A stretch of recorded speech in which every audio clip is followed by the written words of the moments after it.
Right, selamat kembali ke Borak Sini. Tadi dah bersembang-sembang dengan artis-artis lagu era Sabah, Sarawak dan sebagainya.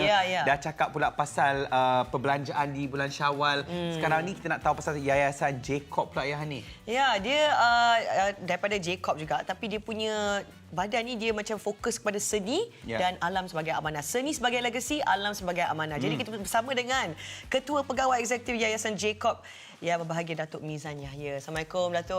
Waalaikumsalam warahmatullahi wabarakatuh. Tanya kerana sekarang menjawati position ni dekat J-Corp. Ya, welcome to J-Corp. Okey, kita tahu J-Corp sendiri sebagai satu badan untuk membangunkan negeri Johor kan. Betul. Tapi Yayasan J-Corp pula, mungkin boleh terangkan sedikit tentang Yayasan J-Corp ni. Yayasan J-Corp ditubuhkan pada 1997, lebih kurang 29-30 tahun dulu. Dan pada awalnya lebih berpandukan atau lebih fokus pada kebajikan. Tapi sekarang kita melalui transformasi yang agak besar ke arah lebih pada impak dan ke arah pemacu sebagai pemacu impact social strategik. Di mana fokus dia bukan sahaja pada program atau aktiviti, tapi lebih pada macam mana kita boleh memberi impak kepada kehidupan dan impact yang boleh diukur sekali. Bukan saja impact saja, setakat itu dia impact yang boleh diukur. Okey, kalau kita lihat visual tu ada akademi dalam industri, arts and culture dan sebagainya, dan ada juga pentas seni Johor Tour yang dilihat sebagai inisiatif yang terbesar untuk tahun ni. Sebenarnya apa impak sebenar yang Yayasan J-Corp ni sasarkan untuk tahun 2026? Untuk pentas seni Johor atau PSG, mula-mula kita dah laksanakan di Johor Bahru, alhamdulillah berjaya. Dia dilancarkan pada tahun 2024 sebagai platform untuk mempertemukan penggiat seni, industri kreatif dan masyarakat. Dan sekarang pada tahun 2025 berjaya impact seramai 400 penggiat seni dan menjanakan impact ekonomi lebih kurang 1 juta. Alhamdulillah. Dan perancangan dia untuk 2026 untuk kembangkan ke daerah supaya kita lebih dekat dengan masyarakat daerah, mempelbagaikan dari segi persembahan, gastronomi tempatan, produk artisan dan juga budaya daerah itu sendiri, insyaAllah. Itu yang kita perlukan lebih, saya rasa kan. Dekat Malaysia ni kita ni kaya dengan seni-seni dan sebagainya. Jadi kita ketengahkan ni bagi satu dunia melihat benda tu kan. Dan di Yayasan J-Corp pun kami difahamkan yang kami nak peliharakan orang kata budaya kan. Melalui projek legasi Johor. Mungkin boleh terangkan sedikit tentang ni, Datuk Mizan. Okay.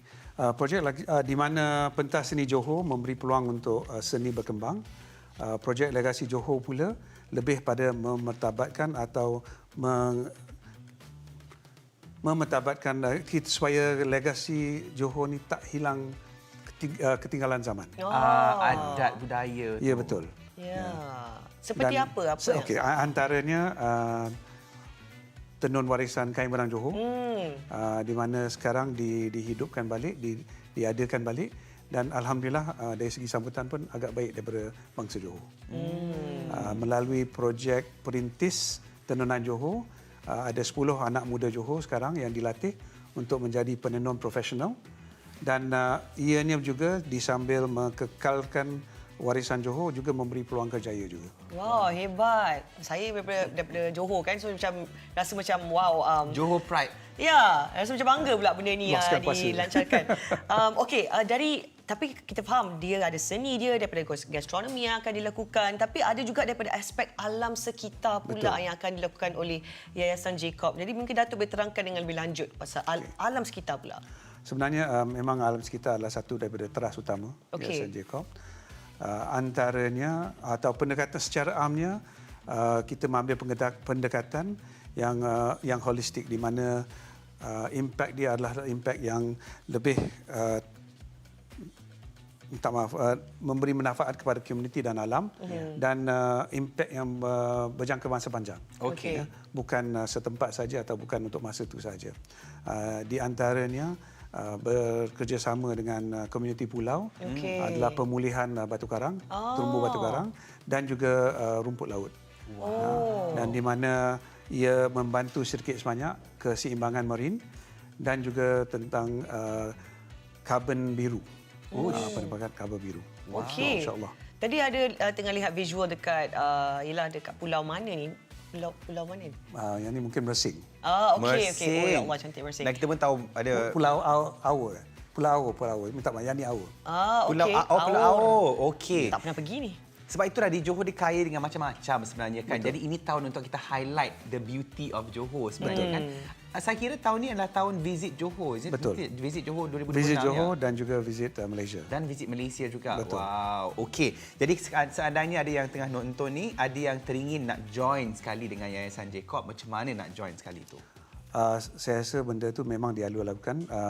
Tahun ni sebenarnya kita akan membangunkan satu digital app untuk volunteers. Dan dalam masa yang sama juga melalui email atau apa-apa boleh kontak saja. Memang kita alu-alukan volunteer daripada dalam Johor dan di luar Johor juga. Masya-Allah. Okey, sebenarnya apa mesej yang Datuk ingin sampaikan kepada pihak luar melalui yang ingin bersama Yayasan Jacob? Mungkin ada sedikit mesej kepada mereka? Pertama sekali memang Yayasan Jacob mengalu-alukan apa jenis kerjasama. Okey. Sama ada daripada badan kerajaan, institusi pendidikan atau masyarakat, komuniti dan juga borak seni. Baru-baru ni kan kita ada program di Chowkit. So, alhamdulillah memang kami alu-alukan dan mesejnya adalah saya rasa kami bersama akan menghasilkan impak yang lebih besar daripada bergerak masing-masing bergerak dengan cara masing-masing. Datuk Mizan sendiri daripada mana dekat Johor tu? Johor Bahru sendiri. Oh, JB. Ya. Okey, saya sebagai orang yang non-Johorian ni, ni ada Hani daripada daripada Muar. Orang daripada JB, Datuk. So apa benda yang paling best pasal Johor yang saya kena visit Johor tahun ni, Datuk? Semuanya best, tapi antaranya adalah satu development baru, Kota Jail.